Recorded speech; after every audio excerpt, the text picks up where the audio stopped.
A quiet museum of oddities in a forgotten town seemed like the perfect place for a summer job. But when a strange new exhibit arrives, something escapes, and it's not just small, and it's not just dangerous, it's contagious. What's that? You want to be scared? Come with me.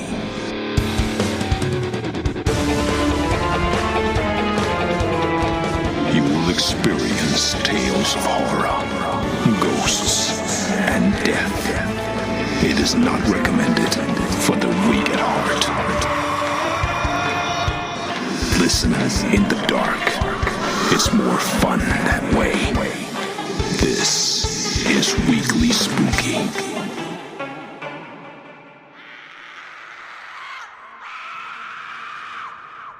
Hello, my spookies. It's Wednesday, and you know what that means. It's time for a little spooky in your weekly. I'm your host and narrator, Enrique Couto, and tonight we have quite the terrifying tale of summer jobs gone wrong just in time for a heat wave hitting a lot of the United States. But before we get to that, I want to let you know that next week we begin a brand new mini-series, a 5-part horror epic from Rob Fields set in our very own Strickfield universe. It's called Deadly Second Chances, and it all starts Wednesday, July 3rd. An ancient goddess is trapped in perdition, but if 3 out of 5 tormented souls fail to change their fates, she'll be unleashed on the multiverse. Each week you'll be reintroduced to a character, given a chance to rewrite their dark past. All from prior stories, from the deadly revenant known as AIDS Mary to a vampire hunter, haunted by her origin. Can they change their lives, or are they destined to fall again? 5 chances, 1 shot at freedom. Deadly Second Chances starts July 3rd, right here at Weekly Spooky, with a new installment every Wednesday in July. So make sure you're subscribed. But as for tonight, have you ever been to one of those weird little museums on the side of the highway? You know the kind, full of 2-headed snakes in jars, dusty Bigfoot statues, and a gift shop that smells like old popcorn. They're supposed to be harmless fun until the exhibits start looking back at you. Tonight's tale is about a girl that thought she'd earn school credit and ended up losing much more. We're telling that story after this.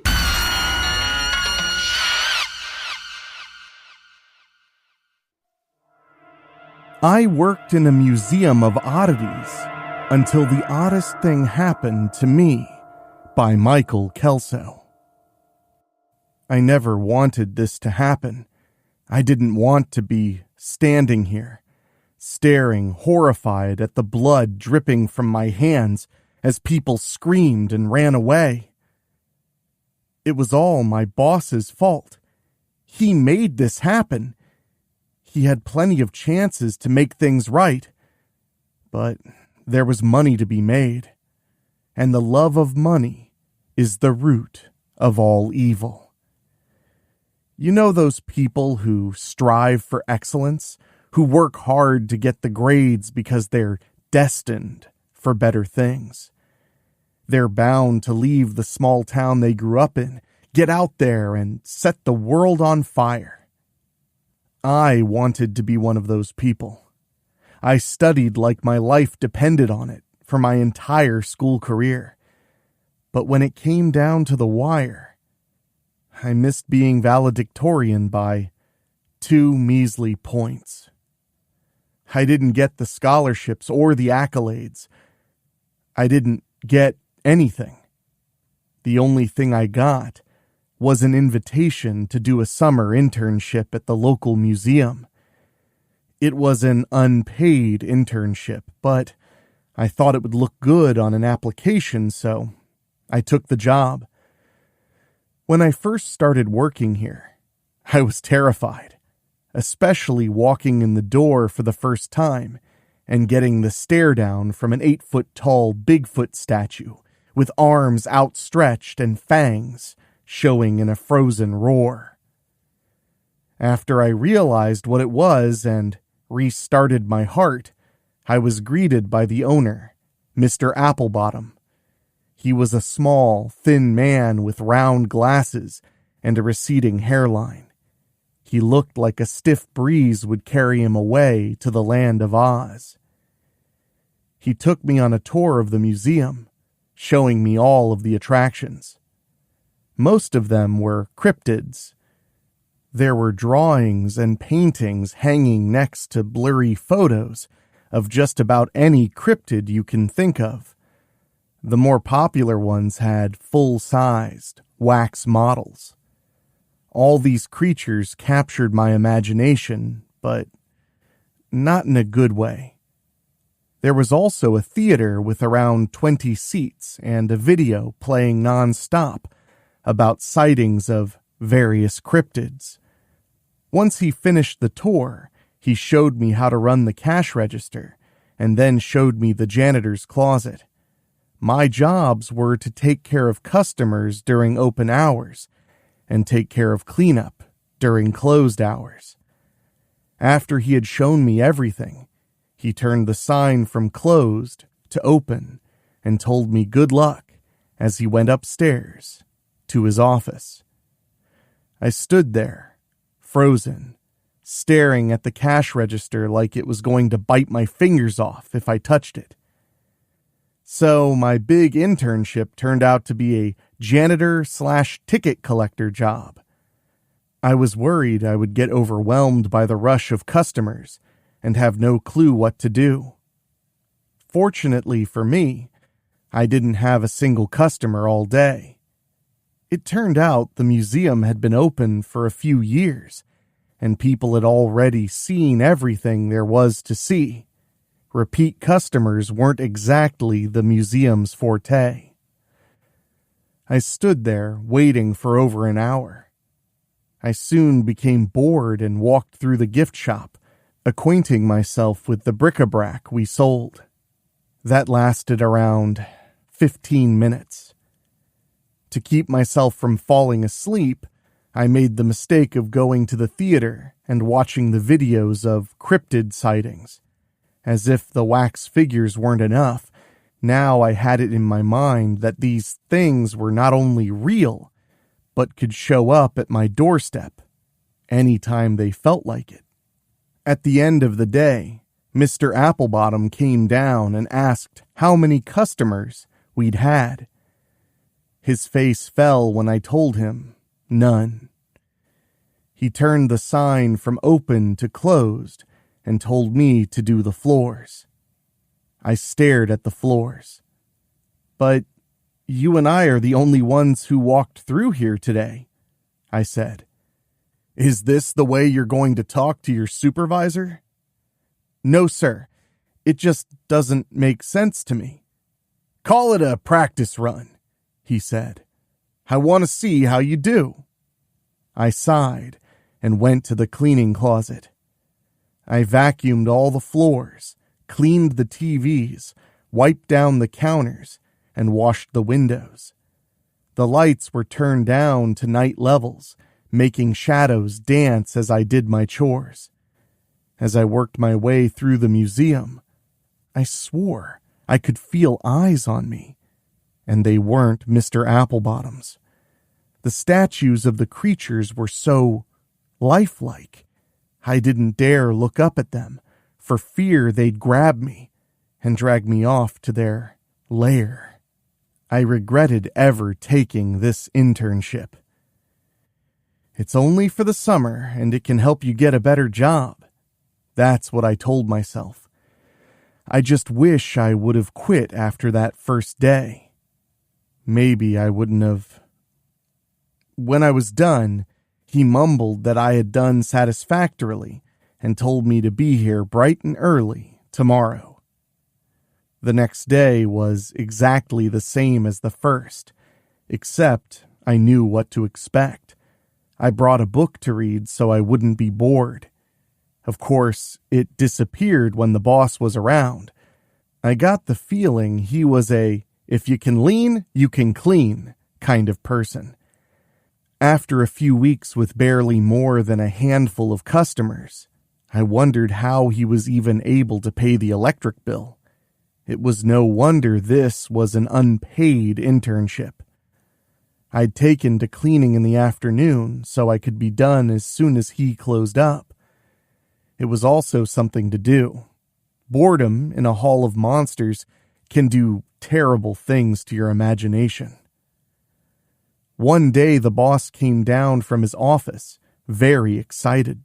He told me he had found a new exhibit, and it was being shipped in today. It was funny and very encouraging to see him so excited, like a kid waiting at the mailbox for a toy or a comic book to arrive. When the delivery man showed up with the package, the boss nearly knocked him over with the door. After he accepted delivery, he stood there, staring at the shoebox-sized package in awe. "What is it?" I said, looking eagerly. He was so focused on it that he whipped around and nearly lost his balance. He composed himself and smiled sheepishly. "That was a close one," he said. Then he straightened. "You shall have to wait until I have the display set up." I frowned as he carried the box up the stairs to his office like some trophy. I shook my head and continued cleaning. An hour later, a frantic Mr. Applebottom raced down the stairs and flew over to me. I'd never seen him run so fast. I cringed, not knowing if he was going to stop in time or plow me over. Fortunately, he stopped, just in time. "Where is it?" he said breathlessly. "Where is what?" I said. Don't go away. Weekly Spooky will be right back.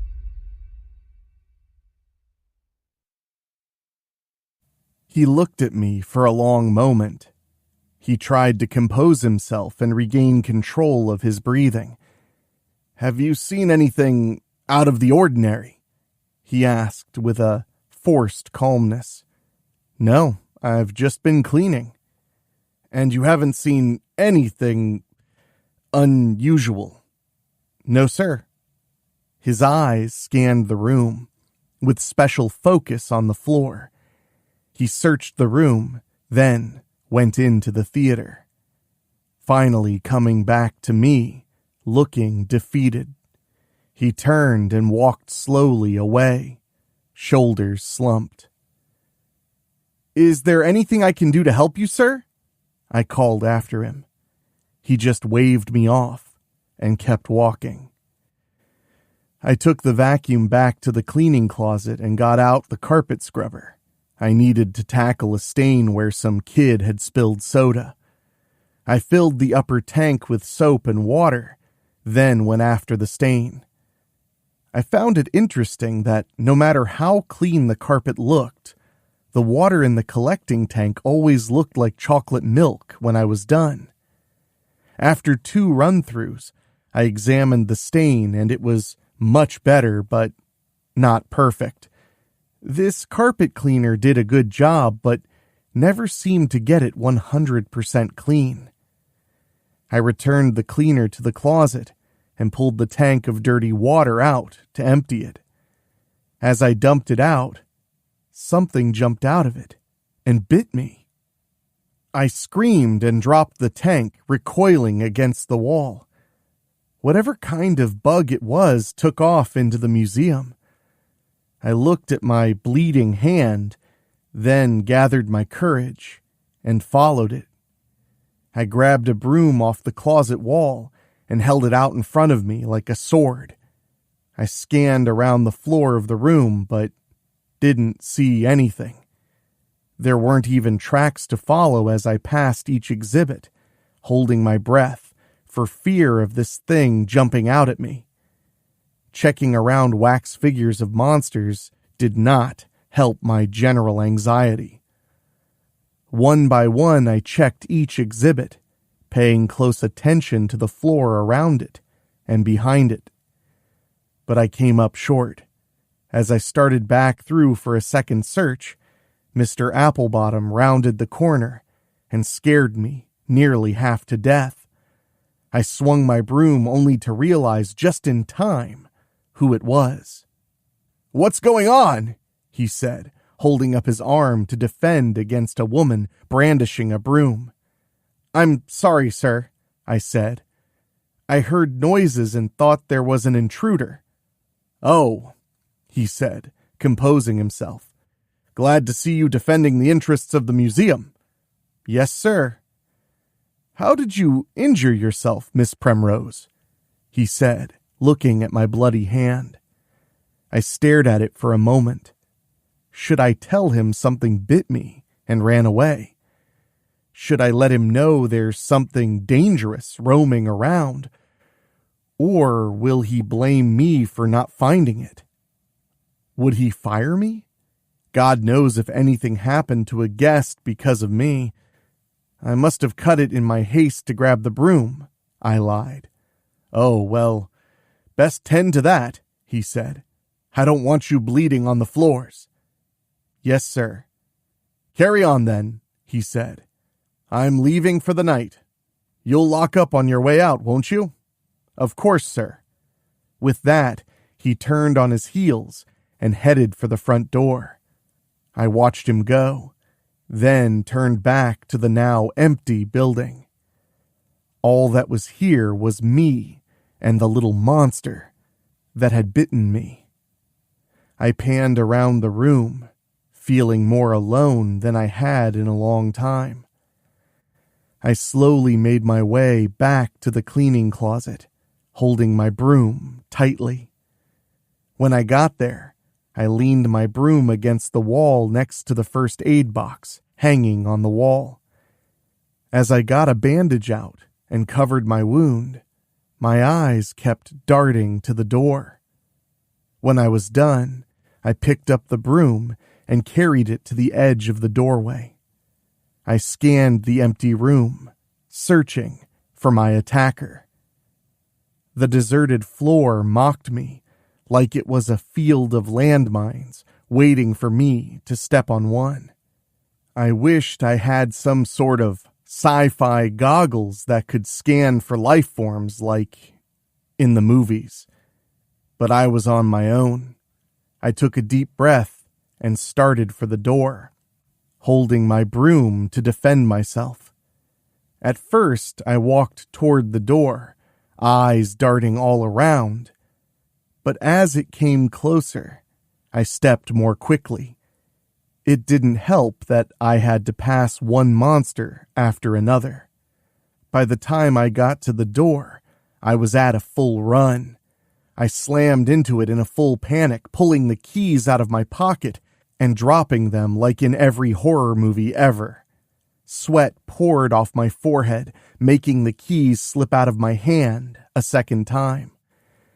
Finally, I got the keys in the lock and opened the door, only to whip around and try to slam it shut. But it refused to close. It was as if the building was saying, "Oh, no, you don't. You get back in here and deal with this thing." I slammed the door over and over, but it refused to shut. I looked around in a sheer panic when I saw a piece of wood sticking out of the door. I bent down and picked it up. It was the broom. I threw it back inside and slammed the door shut, locking it and breathing hard as I leaned against it, trying to compose myself. The longer I leaned against the door, the more my breathing slowed. The more my breathing slowed, the more my mind told me how foolish I had been. It was just a bug, I thought. Nothing to get excited about. I wanted to tell my mind that it was full of baloney. I wanted to believe it was just a bug. But something wouldn't let me. Some small, niggling feeling wouldn't allow me to simply dismiss it. I went home and tried my best to forget about the events of the day. I made myself a microwave dinner, meatloaf with mashed potatoes and corn, then laid in bed, laughing my head off to Whose Line Is It Anyway, until I fell asleep. You're not safe yet. Weekly Spooky will be right back. There were ants crawling all over me. No, not over me. Through me. I could feel them under my skin. I looked down at my arm and saw them moving around. Hundreds of them. Like there were highways full of ants moving up and down beneath my skin. I scratched until I dug the skin open, trying to yank the ants out of my body, one at a time. I grabbed one and pulled it out of my arm. I looked at it, and to my surprise, it looked like a miniature version of that thing that bit me. I tried to squash it, but it didn't seem to faze the creature. It got tired of me trying and bit me again. I threw it to the floor and stomped on it. It looked at me and then just skittered away, unharmed. The rest of me felt like I was being slowly devoured. Pain shot from every inch of my body as these creatures dug deeper into me, reaching my bloodstream.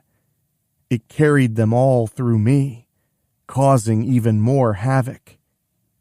I desperately tore at my skin, scratching, digging, tearing with my nails, anything to get these little monsters out of me. I didn't care about the blood running down my arms and seeping into my bedsheets. I just wanted to be rid of this torture. They were relentless. I could feel every molecule they invaded. The pain was beyond description. I was about to go completely insane if I didn't.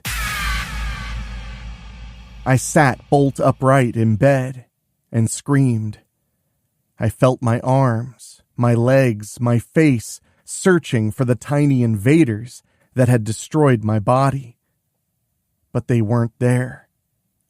I looked down at my arms, relieved to not see tiny creatures roaming under my skin, and blood where I had torn the skin away, trying to dig them out. However, I did see something disturbing. I had a rash. It ran all the way up my arms and disappeared under my sleeves. I threw off my sweaty sheets and ran to the bathroom. I turned on the light and wished I hadn't. The person who greeted me in the mirror was a stranger. Red blotches ran all up and down my body. Even my face was covered in them. Had I scratched myself in my sleep? I examined the blotches more closely. They didn't appear to be scratch marks. In fact, they weren't itchy. That in itself seemed odd. Not that I wasn't grateful that whatever this rash was that covered most of my body didn't itch. It was just unique. I'd never heard of a rash that didn't itch at least a little bit. As if on cue, I started scratching. As soon as I scratched the first spot, everywhere else began to itch at the same time. I watched in the mirror as my nails tried to reach everywhere at once and failed miserably. I had to do something quickly before I scratched myself apart like in my dream. I ran a hot shower and jumped in, clothes and all. I stripped in the shower, revealing even more red splotches. The water seemed to have a soothing effect on the itching, and soon I wasn't scratching at all. I plugged the tub and ran water, settling in for a bath. Relief washed over me as the water covered my skin. I was left with the obvious question: what the hell is this? As I looked around, I noticed the spot where I'd been bitten was swollen. I examined it carefully. I'd never seen a reaction like this before. Was this like a bee allergy? Was my throat about to swell shut? I swallowed just to be sure I still could. It went off without a hitch. It didn't even hurt. So what was going on with the rest of me? I needed to figure this out, but a hospital was the last resort. So-called medical professionals had proven themselves to be untrustworthy as of late. I would probably end up being dissected in the name of medical science. I got out of the tub, dried off, and put on a bathrobe. Next, I camped out in front of my computer, searching for anything even remotely like this. Several hours later, I was startled awake by my alarm clock. I got up, turned it off, then went to the bathroom to check my rash status. It was still there. In fact, it seemed to be getting worse. I decided that work was the last place I wanted to be while dealing with this. "What's wrong with your face?" I could hear children saying over and over. Having to patiently admit that I don't have a single clue repeatedly during the course of a day held no appeal. I called the boss and told him I wasn't feeling well. I could hear him practically go into convulsions at the thought of me calling off. "How bad is it really?" he said. "Can't you come in and just take it easy?" "I don't think so." "I don't allow you to call off," he said, trying to assert himself. "Well, I won't be there today, with or without your permission." I could almost hear his little head boiling like a cartoon tea kettle about to blow. "If you call off, you're fired," he said, thinking he had delivered the killing blow. "Okay, and that will solve your problem of having no assistant how?" He sputtered and chuffed and made sounds I couldn't even identify. I was about to ask if he was having a stroke when he suddenly regained control. "We have the school children's tour today," he said. "How will I do tours and run the counter at the same time? Damn it, I forgot about the tour." I sighed deeply. "Okay, I'll be in," I said, "under 2 conditions. Name 'em." "First, I don't do the tour," I said. "I'll run the concessions and ticket sales." "But deal's off," I said. Okay, I'll do the tours," he said, sounding quite exasperated. "What's your other demand?" "No questions about my medical condition." He hesitated. "Or I could hang up right now." No, he said quickly, then cleared his throat. "I agree to your terms." "Great," I said sarcastically. I was hoping he'd refuse. I sighed heavily. "I'll be in." He hung up the phone, presumably before I could change my mind. Did you hear that? Better check the locks on your doors. Weekly Spooky will be right back. An hour later, I unlocked the door and walked in. "We're not open yet," Mr. Applebottom said. "I don't know how you got in here, but you'll have to leave until regular business hours." "That's fine with me," I said. I didn't want to be here anyway. He paused and took a closer look at me. To be fair, there wasn't much to look at. I was wearing a long-sleeve shirt even though it was supposed to be in the 80s today. I had gloves on as well as sunglasses and a hat. I looked like a movie star trying to be incognito. "Oh my goodness, Miss Primrose, Is it you under all that? New condition. Don't mention the outfit. He put his hands up in playful surrender. So, if I may ask, when did all this start? I sighed. Yesterday I was cleaning and this bug bit me. You say a bug bit you? I nodded. And it caused all this? I'm fairly sure. I know I didn't eat any shellfish yesterday. Could you describe this bug? He said slowly. It was small. It kinda reminded me of a scorpion, but different. Honestly, it happened so fast I didn't get a good look at it. He stared off into space. I'll be back, he said, his eyes glazed. Okay, I'll start getting ready for the morning. You do that, he said without looking back. I watched him go. He reminded me of a zombie, just slow and listless. I shook it off and started preparing for the day. The tour went smoothly, and the day was less eventful than I imagined it would be. I only had 3 kids stare at me the whole day. I said, "Boo," to 2 of them when their parents were looking the other way. They jumped and ran off. Mr. Applebottom kept checking on me. It seemed nice at first, but I started to wonder if there was more to it. He kept stealing glances at me. It was getting a little creepy. I wanted to ask him what was wrong.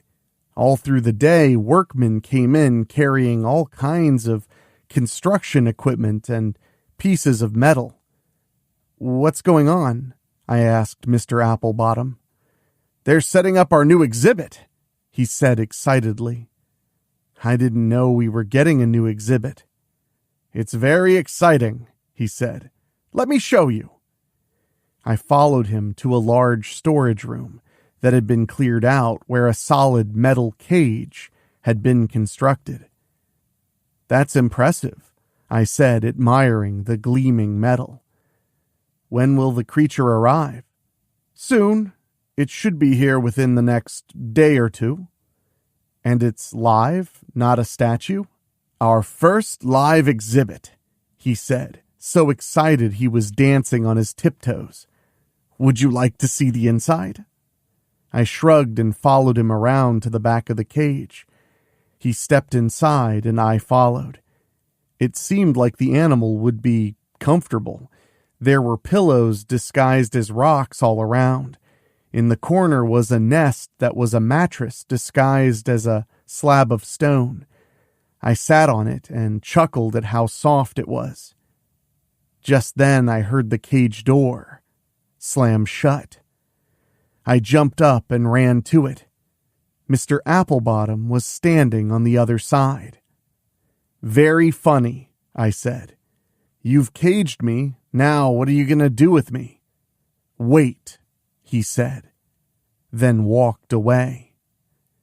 I banged on the cage. This isn't funny, I yelled. Let me out of here. I banged and carried on for a little while, then slowly walked a lap around the inside perimeter of the cage. There was what looked like a freshwater stream fed by a spring. I took a closer look and found the PVC pipe that was hidden from visitors' eyes. It fed into a plastic pool that was decorated to look like rock. They definitely went all out to create the illusion of wilderness. After a few laps around, with some more cage banging thrown in for good measure, I sat on the slab rock bed and wondered what had possessed Mr. Applebottom to pull such a cruel joke. I'd been a good employee, or at least I thought I was. What if it's not a joke? My mind said. What if it's some sadistic torment? But why? I thought. Mr. Applebottom is a kind man and a respected business owner. As far as you know. What does that mean? You have no idea what he's like in private.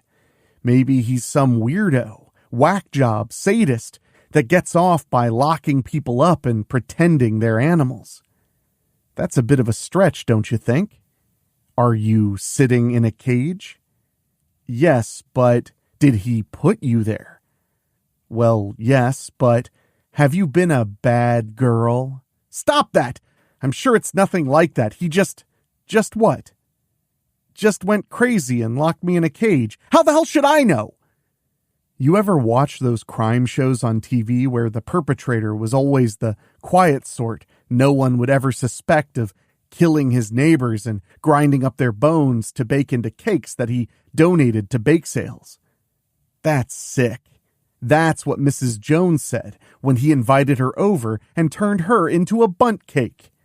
You're just making this up to scare me, if that's what you want to believe. I'm tired. I'm going to lay down on this nice soft rock and go to sleep. Pleasant dreams. I sighed and laid down on the surprisingly comfortable fake rock, trying to imagine when and why Mr. Applebottom had gone crazy. I pulled out my phone and stared at it. I didn't want to call the police and raise a fuss only to find out it was really just a joke. I started typing what had happened to this point. Maybe I could send it to myself and have a good laugh about it when things got cleared up. More scares to come. Weekly Spooky will be right back. I woke up feeling stiff and sore. I guess laying on something that isn't my own bed had its consequences, no matter how comfortable it was. For the first time, I realized a design flaw in the cage setup. I didn't see a bathroom. I did a full lap around searching and found something disturbing. There was a small door in the corner, and a tray of food had been set inside. Right beside it was a bucket. Oh, I don't think so. I did another lap to make sure there was nothing I had missed. There wasn't. I started to feel uncomfortable. Not only did I have to pee, but this entire scenario was getting out of hand. The joke was over. I'd had enough. I got my phone and held it to my face to unlock it. But it wouldn't unlock. I tried again, but it refused. I went to type in my password, but was distracted when I saw my thumb. The rash was gone, but in its place were layers of something that looked like scales. I stared at it with morbid fascination. I flexed it and moved it around, then pulled my sleeve up. To my horror, the rash on my arm had been replaced with scales as well. I panicked, pulling up my pant legs to find even more scales. I tried to pull off my shirt, but it kept getting caught. I pulled harder and harder until the shirt began to rip.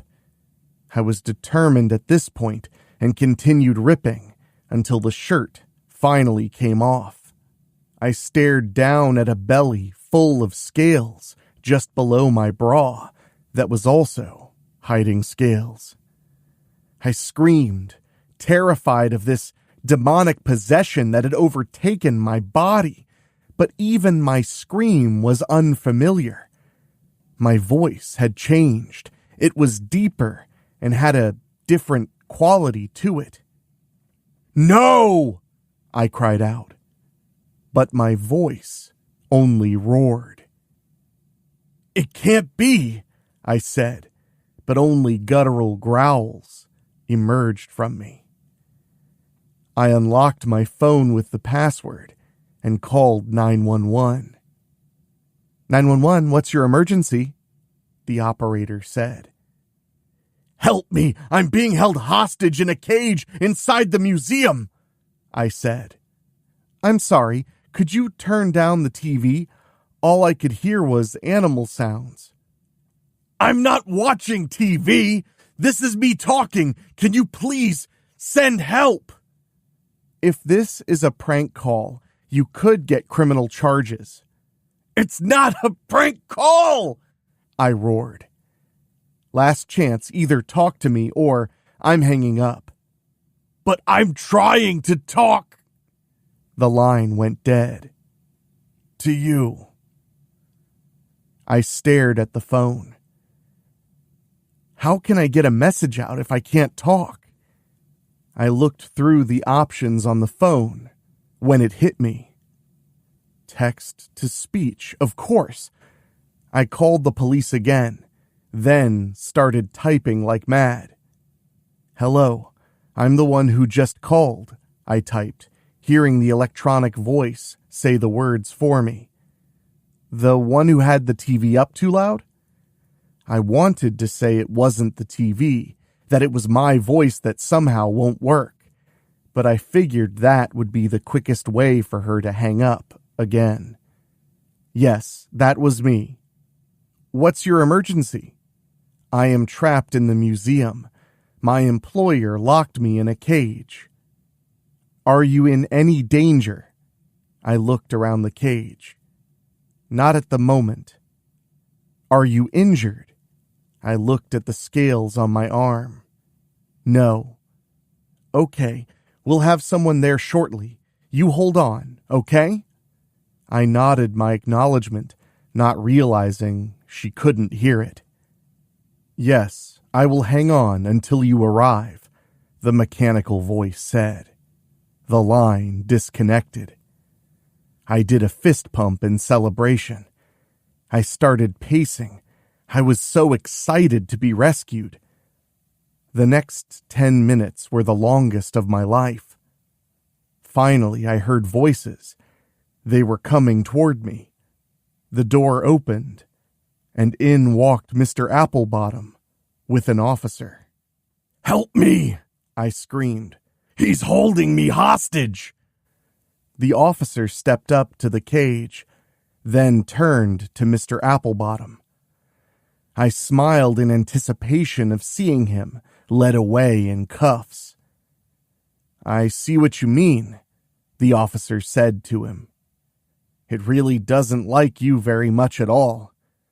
"Well, we only just got it in yesterday," he said. "She needs a little time to adjust to things." "She?" the officer said, looking at me. "Oh yeah, I guess it is a she." I covered my breasts, not even thinking about the fact that they were covered with scales. He laughed. "I see she understands perfectly well." "Yes, sometimes a little too well. I'm going to have to keep a close eye on her to make sure she stays where she belongs." "So my question is, how did she manage to get a phone and call us in the first place?" "I had an assistant who wasn't very careful, and let's just say she won't get too close to the cage again." "Got a hold of her, eh?" "You could say that." "You gonna try to get that phone back?" "Would you?" He looked me up and down. I pleaded one last time for him to save me. It only came out as a growl. "Nope, I think I'd leave it right where it is. The battery is sure to die soon unless you charge it up for her. What are the odds of that happening?" He looked me in the eye. "0, he said. Shh, it was only the wind. You're safe. Weekly Spooky will be right back. That's what I thought. You have a nice night now, and we'll just block that number for the moment. Let us know if you get it back or if it dies. "I surely will. You have a good trip back, officer," he said. Once he was gone and the door was locked, Mr. Applebottom came back and stood just out of reach beside the cage. He held out his hand. I reached for it, but he pulled it back. "No," "Give me the phone," he said. I shook my head. "Give it to me." I stepped back and shook my head. "All right, keep it," he said. "It'll be useless soon anyways." I started typing and hit the play button. "What happened to me?" the mechanical voice said through my phone. "You have been transformed into another species," I typed. "No shit, Sherlock. How and why?" I had ordered a creature that I had hoped would be the star attraction of the museum. However, when it arrived, I realized that it was too small to be a main attraction. That, plus it doesn't look that distinctive. It could easily be mistaken for a scorpion. As I was transferring it to its new cage, it escaped and found me. Yes, I was quite unaware that a bite would cause such a transformation. However, here you are, my new star attraction. I don't want to be. I do apologize for the inconvenience, but the transformation is quite irreversible. "Inconvenience?" I typed, then picked up a real boulder and threw it at the cage. He ducked and covered his head as it hit the bars and shattered into a million pieces. He squealed in pain as the small rocks hit him like a shotgun blast. He ran to the door and stood behind it, peeking his head inside. "Make sure you get plenty of rest," he said. "Tomorrow is your grand reveal. I need to get the word out, and I need to hire a new assistant."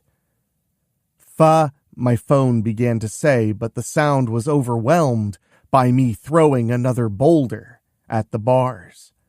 He dove out the door and slammed it shut just before the rocks hit him. I collapsed to my knees under the sheer weight of my life having been taken from me. My eyes burned. I wasn't sure if this was some new aspect of my transformation or just my tears. I looked down at my mutilated, monstrous hands. My phone was still in one of them. I reached back to hurl it at the bars as well, when I noticed my cell reception. I had 4 bars. I still had internet.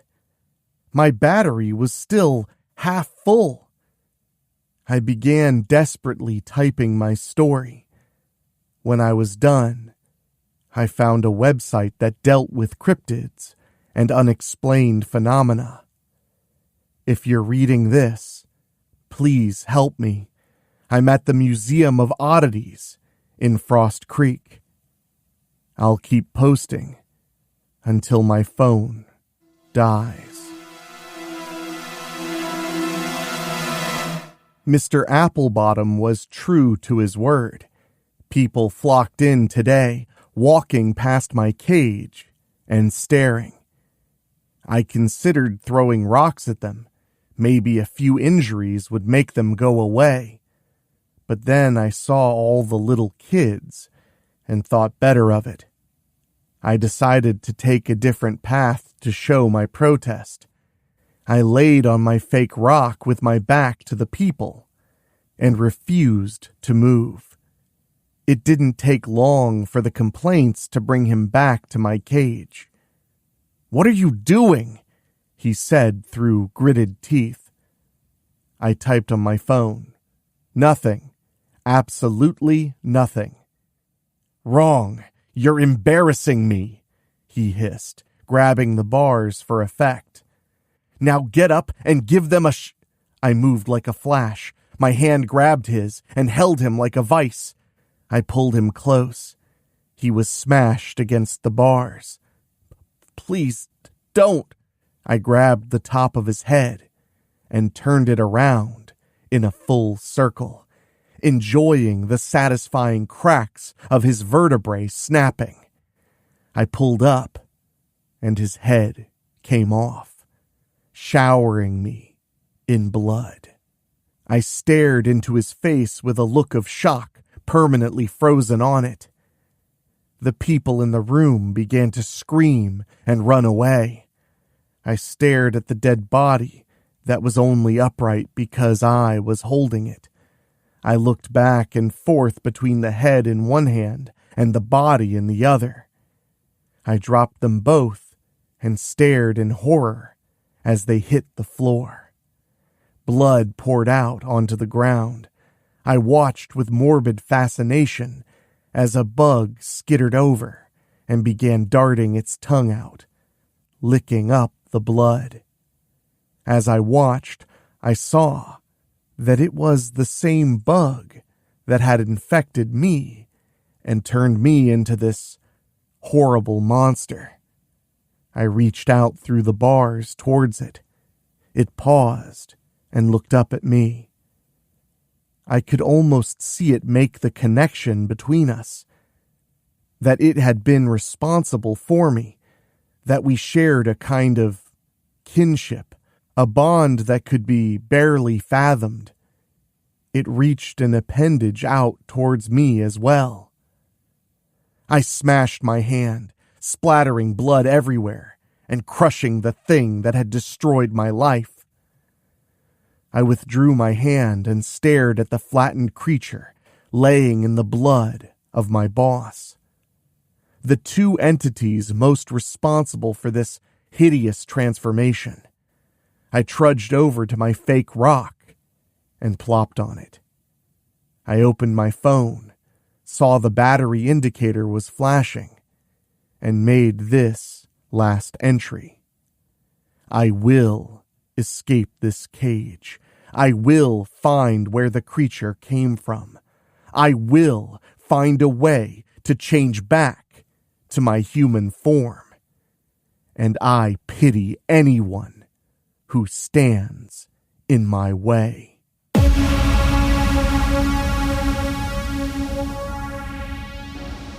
Wow. Turns out the internship really changed her career path. From minimum wage to maximum rage. But Mr. Applebottom got exactly what he was hoping for. A display so great, you lose your head. So, thank you all so much for joining us tonight on Weekly Spooky. I really do appreciate it, and thank you to Mr. Michael Kelso for sharing the story with us tonight. If you have a story you'd like us to consider reading on the show, send us an email at weeklyspooky@gmail.com. Or, really, send us an email for any reason at all. I'm happy to take a look at it. And remember, my friends, next week we begin the brand new mini-series for July, our summer mini-series here at Weekly Spooky with Deadly Second Chances. So make sure you're subscribed on your favorite podcasting app. And while you're there, leave us a 5-star rating at Apple Podcasts or Spotify because it helps new spookies discover the show. And if you want to get bonus shows and support us directly, head to weeklyspooky.com/join. For as little as $1 a month, you get 2 bonus shows every month. And I want to say an extra special thank you to our Patreon podcast boosters. They are Johnny Nix, Kate and Lulu, Jessica Fuller, Jenny Green, Amber Hansford, Brent McCullough, Karen Ouimet, Jack Kerr, and Craig Cohen. They are our Patreon podcast boosters, and we appreciate you a whole lot. If you want to hear your name at the end of the show, just head to weeklyspooky.com/join and choose the $15 a month or higher tier. You'll hear your name at the end of the show and get the 2 bonus shows, as well as over 5 years of creepypasta readings and audiobooks. But now it's time for me to get to work because the new mini-series drops next week. So for myself, for my executive producers Rob Fields, Mark Shields, and Bobbletopia.com, my producer Dan Wilder, and my composer Ray Mattis, I will talk at you next time, so stay chilled in the heat. Thank you for listening. Make sure to find your way back next week. But for now, you are safe. Trust me.